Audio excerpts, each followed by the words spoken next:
Welcome back to theCUBE's live coverage here at Boomi World 2026 here in Chicago. I'm your host of theCUBE. Gemma Allen is here with me. She's out getting some stories, of course, covering all the action at Boomi World as the transformation of AI continues to thunder along. The AI infrastructure is continuing to accelerate. That is bringing in the age of agents and generative AI at a platform level. We've got Mani Gill's back on theCUBE.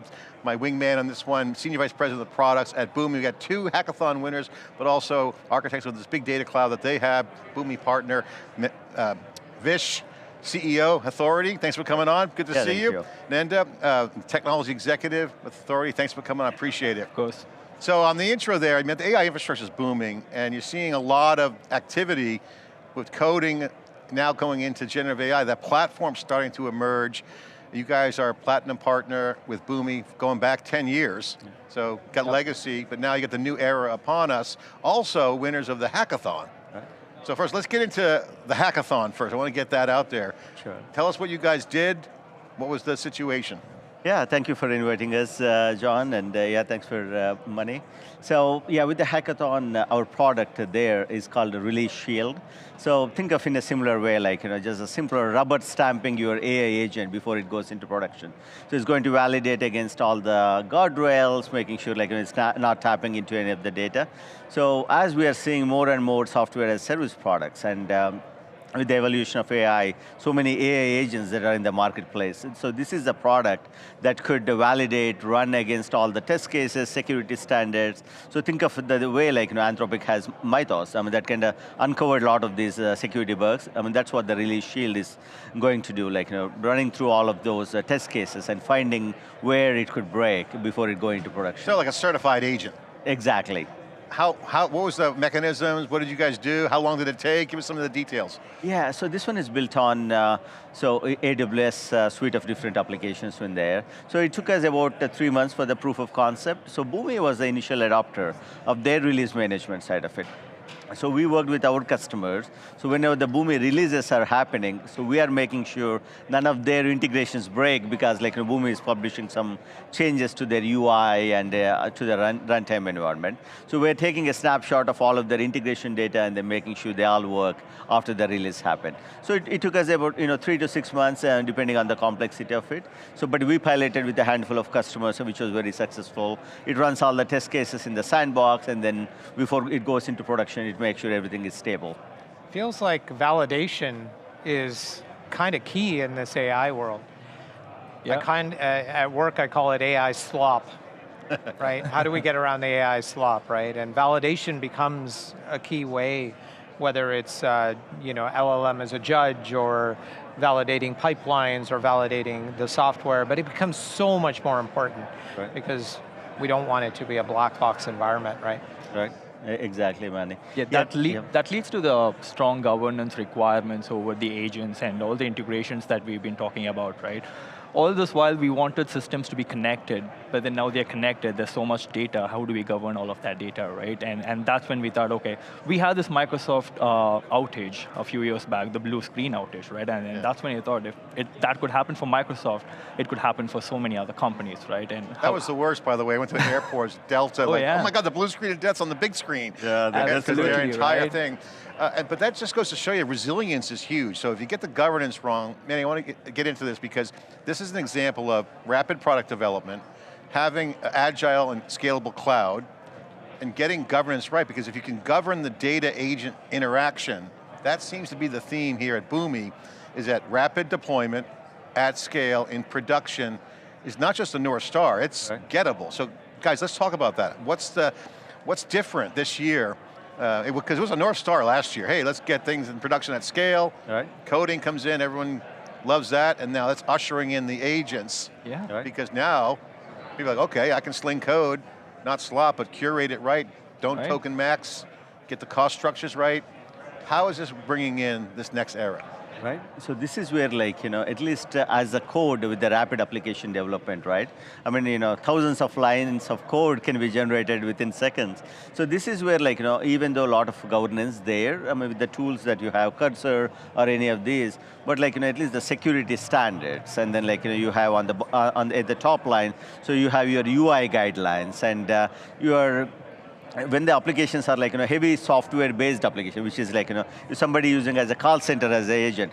So you want to make sure like it's not consuming a lot of your memory on the server, and then like you are having these scattered calls all over the place.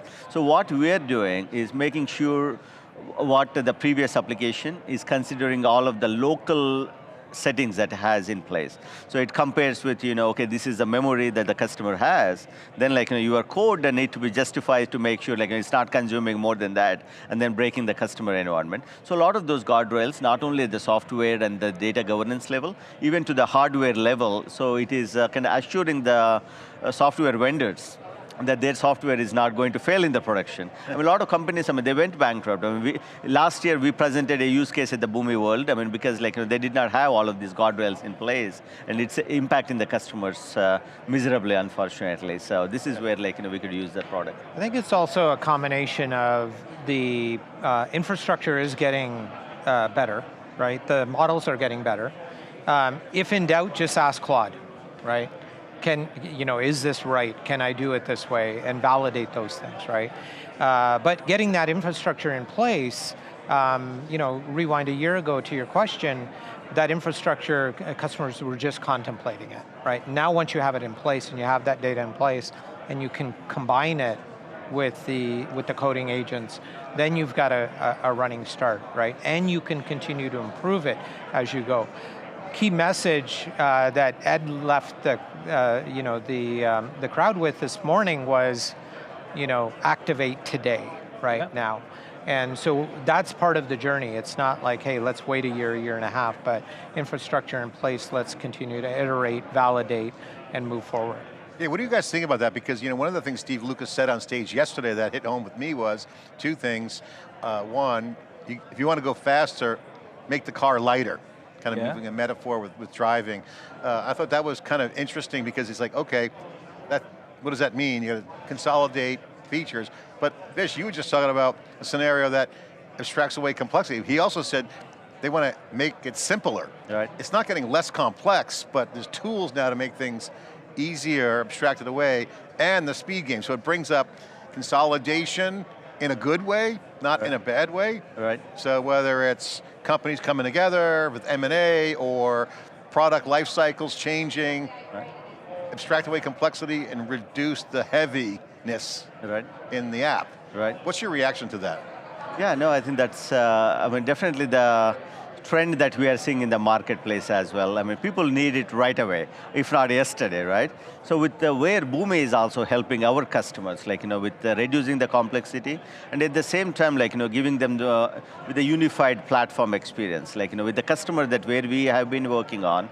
So they wanted a unified customer view from their call center and all the way to their field operations. So where they would deliver natural gas tanks or propane tanks in particular. So they're different touch points, there are thousands of these touch points. So without a tool like Boomi, which can orchestrate and then also tapping into the untapped data, so which is by activating the data sources.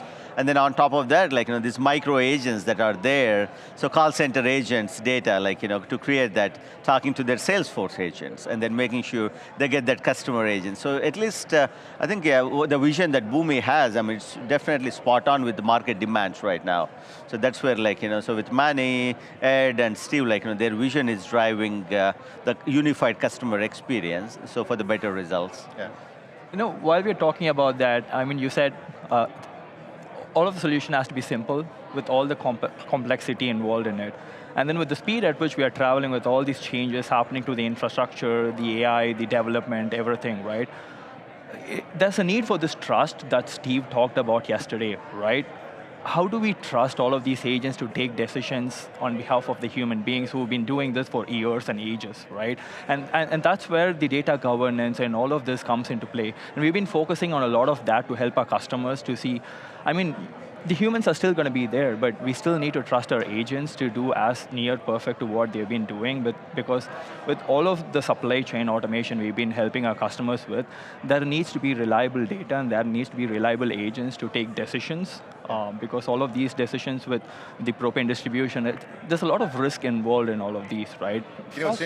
Go ahead. Speak over you, sorry. No problem. It's also organizational transformation, right? So part of it is infrastructure, foundation, et cetera. I did a talk a few weeks ago at HumanX, and it was really to take the learnings that we've had with our early customers and how they've evolved processes, right? And one of the common themes that kept coming up was that they had to show wins along the way to gain that trust. Right.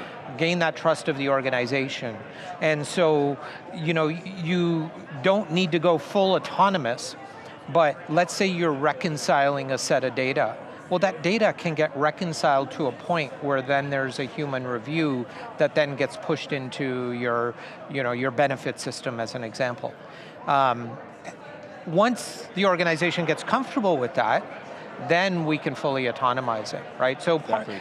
I kind of look at where we are in the industry, and a lot of it is the friction of just human transformation. Right. Guys, talk about that culture piece, because he brings up the transformation point, which is, it's not an IT project anymore, it's a business project. Right. And you're starting to see the deep tech mojo that Boomi brings and others merging in with the C-suite.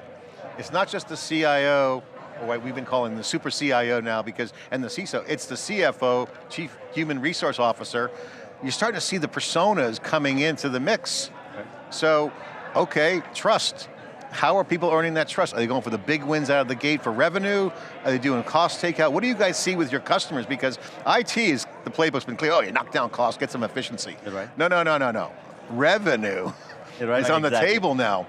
Yeah. I mean, I've seen a lot of transformation projects, but revenue as the top line driver, not much in IT. Right, so actually that's a great question, John. So the way that, with the customer 360 experience that we had, so which materialized them to tap into some of the untapped market. So this customer, they had about 120,000 customers. So it's a lot of customers that they had. There is a missing gap in the middle. Like, some are on the enterprise side, so where they're having they're having a concierge support. So they're always handhold and kind of making sure they're getting served. So on the lower end, they do have the SMB market reps, but they're missing the sweet spot in the middle that they're hardly contacting the customers. So we are able to tap into that market and then prove them. Okay, so by using the products and the solutions, we are able to find about 60% of their customers never received an email. They're not complaining about any service, but they were never contacted.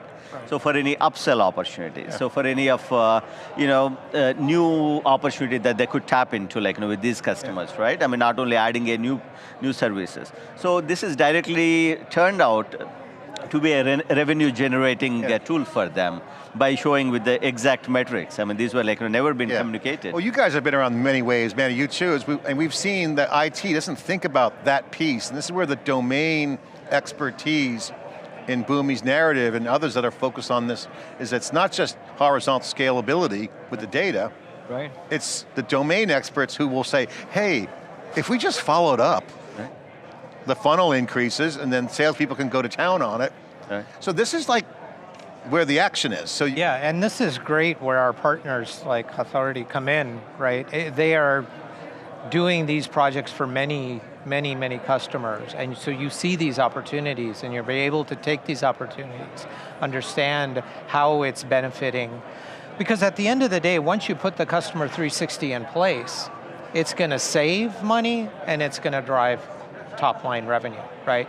It's just understanding what the ambition can be and communicating and pulling the right parties in those organizations so that they can actually participate in that. Yeah, it's a great win.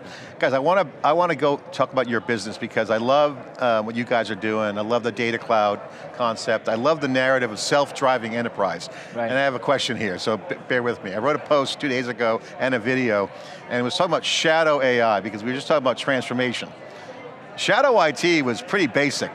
IT would be go around the boss, be like put their credit card down, go to AWS, get a prototype, show the whole team, oh my God, that's great, get their hands slapped by the boss and then say, you now run the project. So that kind of created the flywheel for cloud native. Shadow AI is hitting every department. The CFO, they're closing the books early. So everyone's tasting that dysfunctional but functional innovation. So you got that wild. My post was, Shadow AI is like a 16-year-old, everyone's like 16 years old driving at the same time. Right. Right. Okay, and they're like, stop sign, I didn't go to driver's ed. So you're seeing a lot of behavior, fast and loose, and you got some good drivers, but technology's the car, and the drivers are the human, and then agents are the autonomous piece. So what's your reaction to that? How should people think about the shadow AI opportunity as a feature, not a bug? Right. Definitely, because I mean, there's always this trial thing, right? Because everybody at this time is scared of AI, looking at it's going to replace humans and stuff, right? But when I look at it, it's like it's going to benefit all the humans. It's going to bring in more features that humans were never able to, or it's just going to make things that humans were doing all this while just a little more better than how they used to be, right? So, and also at this time, it's also a greater opportunity for all the organizations, all the different teams within the organizations to work with each other, because the businesses were operating separately, the IT department were operating separately. We wanted all the ITs to be connected, the applications to be connected, and we did have Boomi, right? We introduced Boomi to a lot of customers. They're very happy now. They have connected systems, and now we are introducing AI. Let's connect the business processes as well, right, along with them. And this gives the opportunity for them to like come together. Okay, let's trust the business. This is the process we've been doing so far. This is the IT technology we have behind it that could support all the businesses now. And so that's the growth of this AI product, which can automate or self-drive the supply chain or the industry from top to bottom, right? Reducing customer churn, increasing ROI, all of that is based on all of this happening, coming together at the same time, right? So I believe this is a great opportunity for humans because shadow AI, yes, that's happening and people are making advantage of it, and there's no... I think it's a great marketing tool because everyone can see the value faster. Right. CFOs are, here's your budget, and where's the ROI? No, they can taste it. Yeah. I think It's here. I take the aggressive side on this, right? Let's make sure that the data is activated. Let's say it's auditable. Let's say it's governed. And then let's let the business Drive. go. Yeah. Let them drive, right? And once they drive, they will know what they can do with it. And of course, we've got the guardrails in the back end so that we don't let them off the road. Right, exactly. And the trust automatically builds in. Yeah, but we can't put the brakes, because then what we're doing is we're actually fueling shadow AI, because then they're going to go outside of the guardrails that we've actually put. That's where guardrails come in. And again, the F1 movie, Drive to Survive, Yes. my son's favorite show about F1. If you get it right, you can really drive the business. I think this is a key point. Guys, thanks so much, we're at time, but I want one final question. What are you guys up to next? When you leave Boomi World, what are you going to work on? What's the focus? What are you guys optimizing for? So Hathority, we trademarked Hathority AI, data, and cloud. So with that, I mean, with the mission of combining, where Boomi falls in with the data stream. So we are building a lot of innovative solutions on top of Boomi and with the master data hub and providing all of these metrics by using the power of AI. So we have launched about 25 agents in the Boomi marketplace already. So we're trying to hone on those solutions, kind of improvise it and make it more specific to the customer use cases. So that's our goal for the next year or so. Thanks so much for coming on. Manny, thanks for coming back for celebrity appearance. Appreciate it. I like this side of the desk. For inviting us. my new co-host, Gemma, watch out. Gemma Allen's not here, she's out getting the stories. I'm John Furrier, host of theCUBE. We'll be right back after this short break.